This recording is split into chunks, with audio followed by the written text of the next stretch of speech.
Hi, everybody. This is Silvio Canto in Dallas, Texas on Tuesday, February the 11th, and welcome to our video commentary. Well, the Democrats are voting today.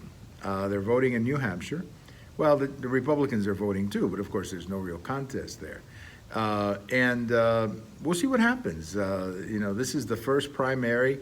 This is the first time that you actually have, voting taking place. The caucus in Iowa, like the other caucuses, they're more difficult to understand, more difficult to analyze. But today you actually have a primary. People are actually going to vote, and they'll count the votes later this evening. There is a lot of uncertainty in the Democratic Party, and you see it reflected in several ways.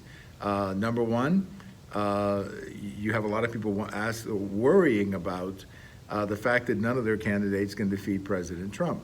There's also a lot of uncertainty that Bernie Sanders could end up as the candidate, and I think many people fear that a socialist would doom the ticket, not just at the national level, but would have a very serious impact on all of the down-ballot elections, particularly in the center of the country. So the Democrats are not a happy bunch right now. There's a lot of uncertainty in the group, and we'll see what happens. We'll see what happens. Now, in New Hampshire in particular, even on election day, there are still significant numbers of people who are sort of making decisions at the last minute.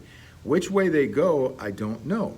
Now, the conventional wisdom is that Bernie Sanders is going to win, and he may be, in fact, number one. But exactly by how much, we don't know.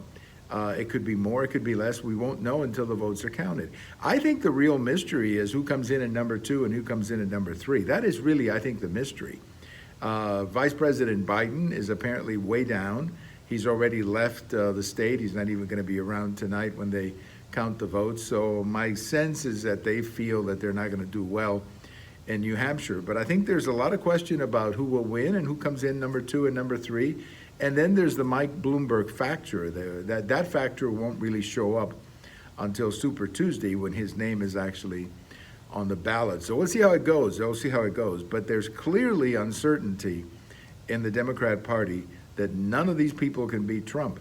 And I think they're right. I think they're right. I don't think any of these candidates can defeat President Trump at the moment. I just think they're very weak, and the party's very divided. And on the other hand, President Trump right now is peaking, and the Republicans are very united. So it's an interesting time. It's an interesting time, but we'll see what happens in New Hampshire. Thank you for watching. We have all of these on Twitter, on my blog, and on YouTube.